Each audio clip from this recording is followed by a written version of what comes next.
ओम शांति। आज हम प्यारे बाबा की 18 फरवरी 1994 की अव्यक्त वाणी रिवाइज करेंगे। मुरली का टाइटल है स्वमान की स्थिति का स्विच ऑन करने से देहभान के अंधकार की समाप्ति। तो हम सब जानते हैं डे 1 से, जिस दिन से हम बाबा के बच्चे बनते हैं, तो बाबा ने हमको एक पावरफुल अस्त्र कहे या टूल कहे जो हम सबको दिए हैं, वो है स्वमान।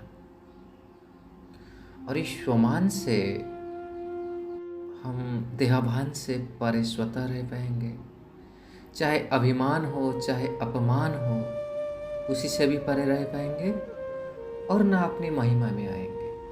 तो इसलिए बाबा कहते हैं ना कि सदा स्वमान में रहो। और ये स्वमान ऐसे एक पावरफुल यंत्र है कि बाबा कह रहे इसकी स्मृति की स्विच को खाली ऑन कर दो तो सारे ज्ञान अंधकार देहाभान से हम स्वतः परे हो जाएंगे। तो इसके बारे में बाबा ने इस मुरली में काफ़ी विस्तार से बताए हैं और एक बहुत सुंदर विधि बताए हैं कि कोई भाई बहन कहते हैं ना कि योग नहीं लगता है, मज़ा नहीं आता है, बिंदु को याद करने से खिसक जाता है ना। तो बाबा ने बहुत अच्छा तरीका बताया है कि ऐसे नहीं कि सदा बिंदु को याद करो, और जब विशेष अपने को अकेलापन अनुभव करते हो ना, उसी समय तो बिंदु के रूप में नहीं याद करो, उसी समय बाबा को अलग अलग संबंधों में याद करो। इसलिए बाबा कहे अपने पास अपने स्वमान की लिस्ट, प्राप्तियों की लिस्ट, अनुभव की लिस्ट, ये सारे लिस्ट रेडी रहना चाहिए। तो जैसे परिस्थिति आए उसी समय हमको इस लिस्ट को देखना है, इस किताब को पढ़ना है, अपनी स्वयं के अनुभवी रूपी किताब को पढ़ना है। और एक बाबा ने अच्छा बात कही कि जिस समय प्रमाण, जिस संबंधी का आवश्यक है, उसी संबंधी को यूज करेंगे तो मजा आएगा इस ब्राह्मण जीवन में। इसलिए बाबा कहते ना ये कोई मेहनत का जीवन नहीं है, मोहब्बत का जीवन है। लेकिन ट्रिक बाबा ने बता रहे हैं जो हम सब भूल जाते हैं। अल्लाह में प्यार का अनुभव हो रहा है, उसी समय हम बाबा को शिक्षक के रूप में याद करेंगे, या खुदा दोस्त का अनुभव करना, उसी समय पिता के रूप में याद करेंगे, तो जैसेगा नहीं ना। इसलिए बाबा ने कहा जिसी समय जिसी संबंध का वैसे करो। और साथ साथ इस मुरली में बाबा ने फरिश्ते की 10 परिभाषा भी बताई। फरिश्ते क्या है, क्या करते हैं, तो बहुत पावरफुल मुरली है। तो बाबा कह रहे हैं कि आज अकाल मूरत बाप सभी अकाल तखतदारी, जैसे जैसे बाबा बोलेंगे ना हम ऐसे ऐसे स्मृति में स्थित हो जाएंगे। तो किसको बाबा देख रहे हैं? अकाल मूरत बाबा अकाल तखतदारी, स्वयं का स्थित कर दीजिए भ्रुकुटी के अकाल तखत पर। नेक्स्ट विश्व कल्याण के ताजधारी, इसी स्वरूप में भी हम स्वयं का अनुभव करते हैं। मस्तक में चमकते हुए बिंदी के तिलकधारी बच्चों को देख रहे हैं। तो हम अकाल तखतधारी, विश्व कल्याण के ताजधारी और चमकते हुए बिंदी के तिलकधारी। तो ताज, तिलक और तखतधारी होकर के हम बैठे हैं। तो बाबा भी देख रहे हैं बच्चों को और कह रहे हैं ये जो सारी सभा बाबा देख रहे हैं ना, ये तिलकधारी, ताजधारी और तखत नसीनधारियों का सभा दिखाई दे रहा है। और ये जो अलौकिक सभा है, एक कलियुगी राजसभा और सत्ययुगी राजसभा से भी कितनी न्यारी और प्यारी है। बाबा फिर पूछे कि आपको यह ताज, तखत और तिलक प्यारा लगता है क्या? जब अकाल तखत नसीन, अकाल मूरत श्रेष्ठ आत्मा की स्थिति में स्थित होकर तखत पर बैठते हो, तो ये कितनी श्रेष्ठ है।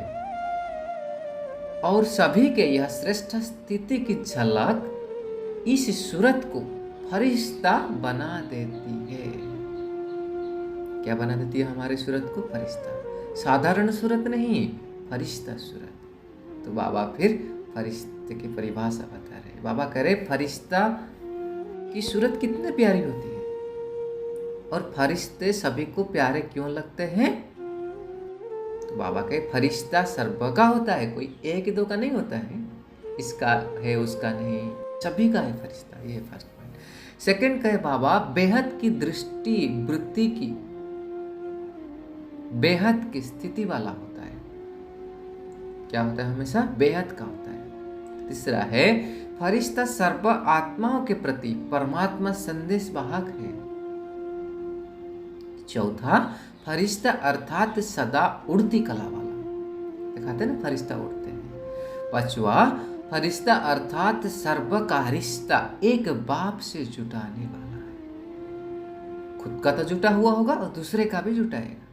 छठा है फरिश्ता अर्थात डबल लाइट। नेक्स्ट है देह और देह के संबंध से न्यारा होगा, हल्का होगा। एट्थ है फरिश्ता अर्थात सर्व को स्वयं की चलन और चेहरे द्वारा बाप समान बनाने वाला। नाइन्थ पॉइंट फरिश्ता अर्थात सहज और स्वतः अनादि और आदि संस्कार सदा इमर्ज रूप में रखने दिखाने वाला। अनादि और आदि संस्कार सदा इमर्ज रूप में उससे महसूस होगा। और लास्ट 10th पॉइंट है फरिश्ता अर्थात निमित्त भाव, निर्माण स्वभाव और सर्व के प्रति कल्याण की भावना। निमित्त भाव, निर्माण स्वभाव और सर्व के प्रति कल्याण की भावना। तो भाव, स्वभाव और भावना। फिर बाबा पूछे ऐसे फरिश्ते हो? दादा ऐसे फरिश्ते के दरबार को देख रहे हैं। तो बाबा करे सिर्फ इसी स्वमान में स्थित रहने से देहभान स्वतः ही समाप्त हो जाएगा।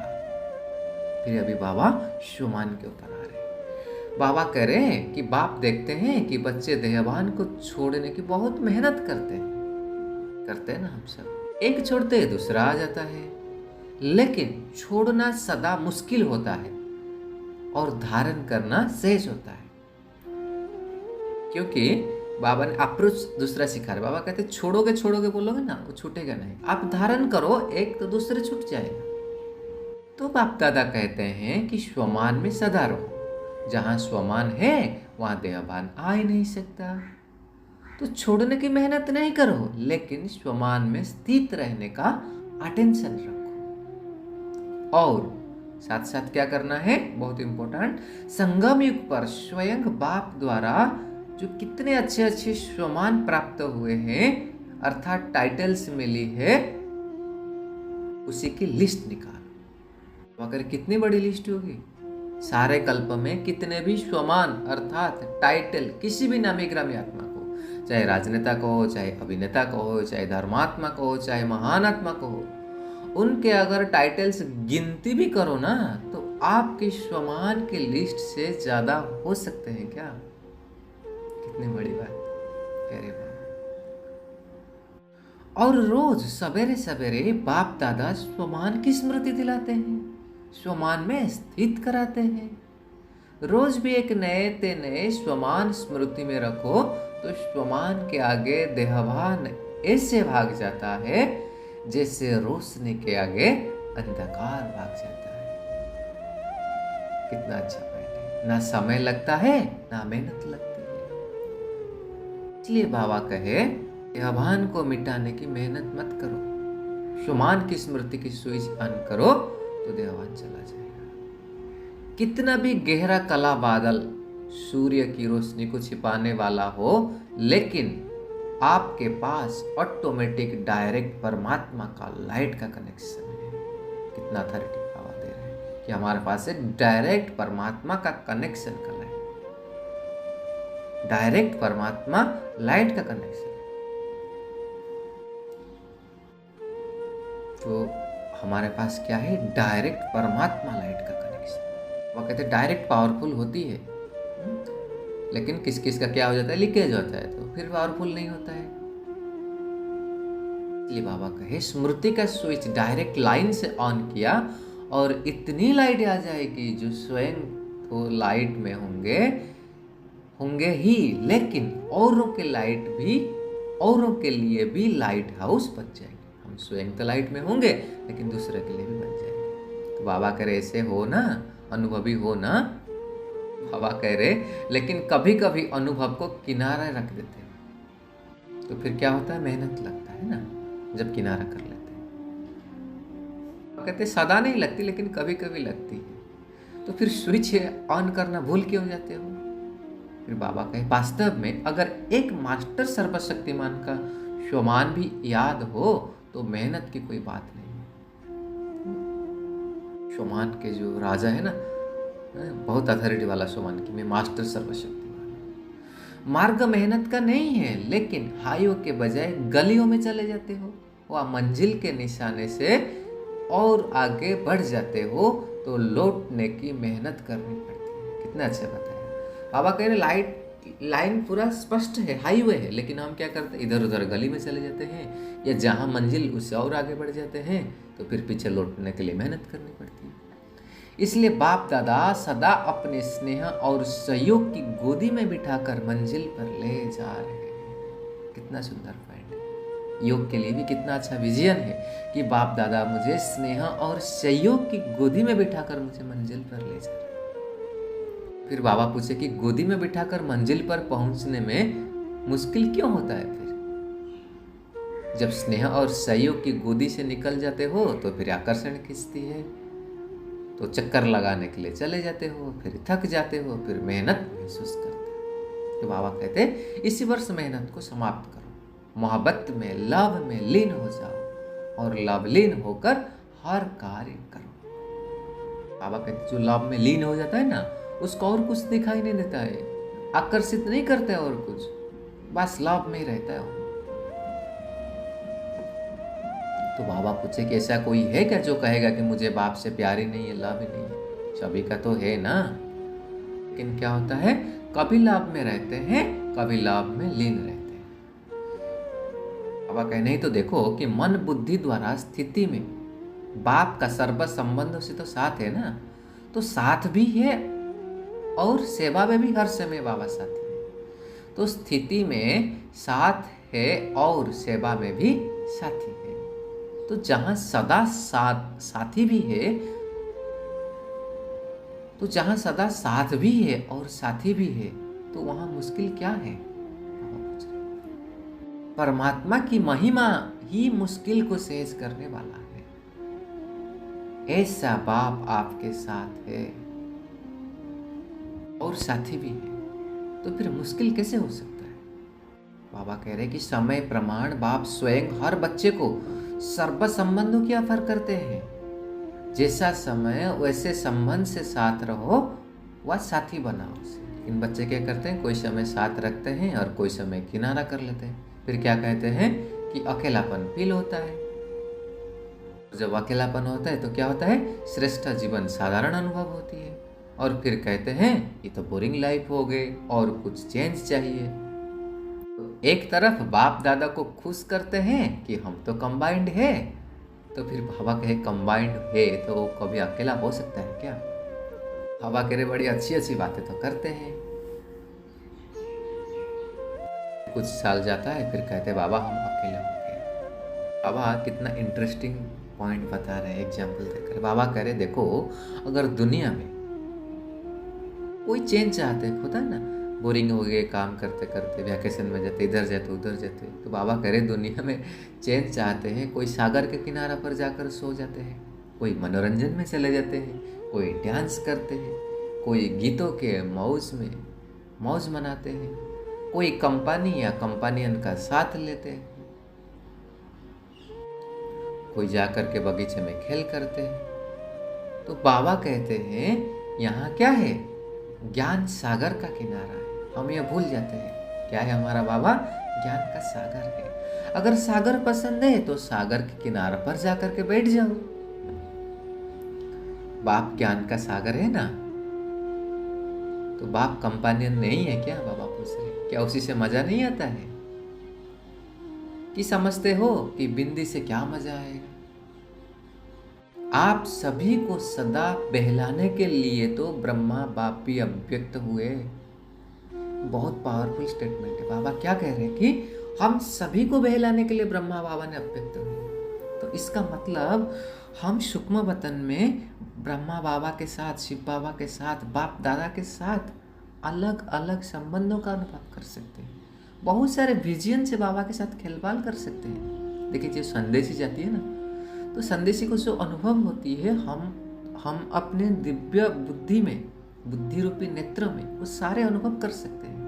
कहीं बाबा के साथ सागर के किनारा पर साजन बना के उसके साथ बैठ जाए, कभी वतन में पार्क में बाबा के साथ खेलपाल करे, बाबा को बच्चे बनाकर अपने गोदी में बैठाए। तो इसमें बाबा क्या कहना चाह रहे कि बाबा हम सबको बहलाने के लिए अव्यक्त हुए ब्रह्मा बाबा। इसीलिए बाबा कहे जब भी अपने को अकेलापन का अनुभव करो तो उसी समय बिंदु रूप में याद नहीं करो, वो मुश्किल होगा। बहुत इंपॉर्टेंट पॉइंट, क्या करना है जब अकेला समझेंगे? बिंदु रूप में याद नहीं करेंगे, उसी से बोर हो जाएंगे। लेकिन अपने ब्राह्मण जीवन की भिन्न भिन्न समय की रमणीक अनुभव की कहानियां को स्मृति में लाओ। बाबा के साथ हमको अनेक अनुभव हुआ होगा ना, तो बाबा कहते हैं उन सारे चीज को स्मृति में लाओ। अनुभव की कहानियों का किताब सभी के पास है ना? बाबा पूछ रहे। फिर बाबा कहते जब दुनिया वाले बोर हो जाते क्या करते हैं? नॉवेल्स पढ़ते हैं। तो आप अपने कहानियों का किताब खोलो और उसे पढ़ने में बिजी हो जाओ। कितना सुंदर पॉइंट है। तो अपने स्वमान की तो लिस्ट को सामने लाओ फर्स्ट, दूसरा सर्व प्राप्तियों की लिस्ट को भी सामने लाओ, और जो अनुभव है उसे भी सामने लाओ। ब्राह्मण संस्कार के जो विचित्र प्रैक्टिकल कहानियां हैं उसे सामने लाओ। अब कह रहे हैं जैसे दुनिया वाले अपने को चेंज करने के लिए क्या करते हैं? समाचार पत्र पढ़ते हैं ना। तो ब्राह्मण संसार के कितने अलौकिक समाचार आदि से अब तक देखे हैं वह सुने हैं। समाचार पत्र भी तो आपके पास है ना। तो बाबा के तो उसी पेपर को पढ़ो।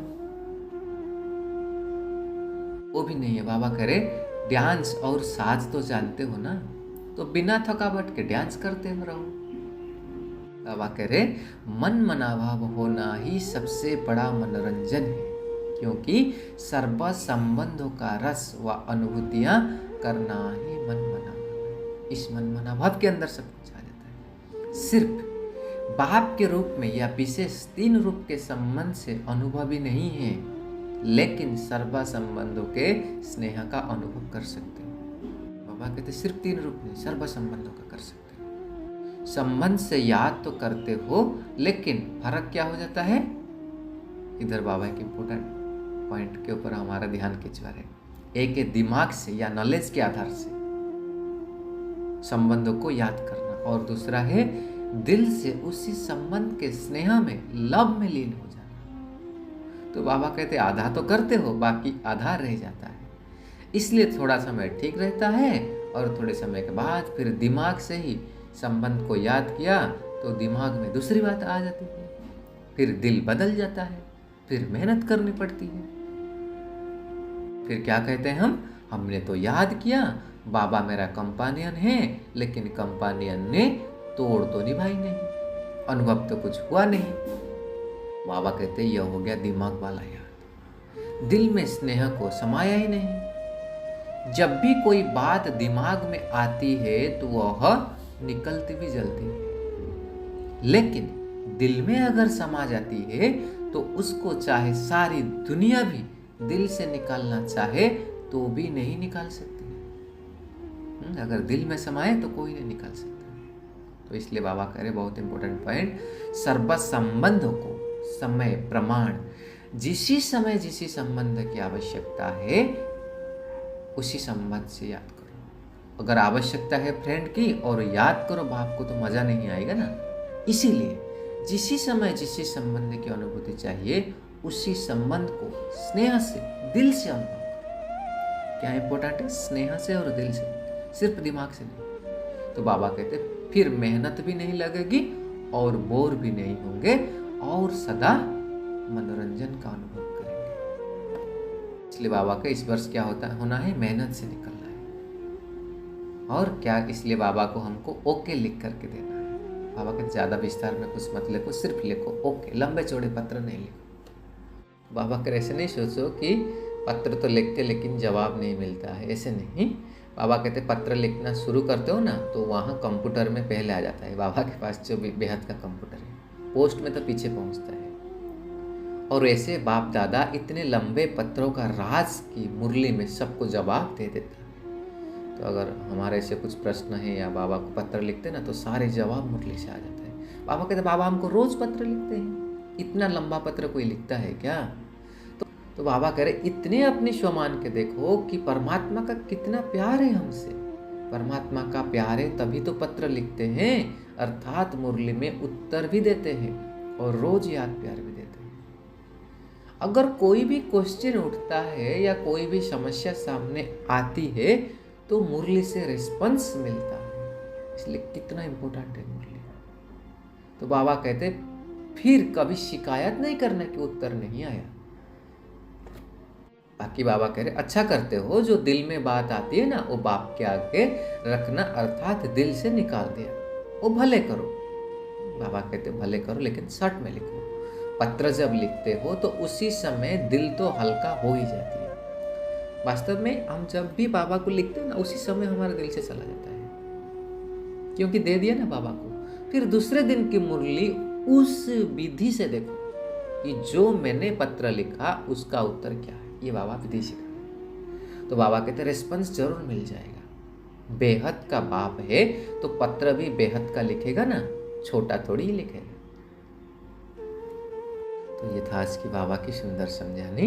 अभी बाबा हमें याद प्यार दे रहे हैं कि देश विदेश के सर्व सेवा में उमंग उत्साह से आगे बढ़ने वाले, अथक बन औरों को दान वरदान देने वाले आत्मा, चारों ओर के बाप के सर्व संबंध के लाभ में लीन रहने वाले लवलीन आत्माओं को, सदा सहज अनुभव करने औरों को भी सहज अनुभव कराने वाली सहज योगी आत्माओं को, सदा स्वयं को स्वमान द्वारा सहज देहभान से मुक्त करने वाले जीवन मुक्त आत्माओं को, सदा बाप को साथ अनुभव करने वाले और साथी अनुभव करने वाले समीप आत्माओं को बाप दादा का याद प्यार और नमस्ते। तो हमें ऐसे बनाने वाले, इतने प्यार मोहब्बत देने वाले, स्वमान में सर्व प्राप्तियों से भरपूर करने वाले बाप दादा को भी दिल से याद प्यार, शुक्रिया और नमस्ते नमस्ते नमस्ते। तो जैसे आज बाबा ने कहे ना, हमें हर पल स्वमान में रहना है, जो स्वमान हमें पसंद लगे, और साथ साथ जैसे समय वैसे संबंध के हिसाब से बाबा को याद करना है। बाबा के सिर्फ दिमाग से नहीं, दिल से।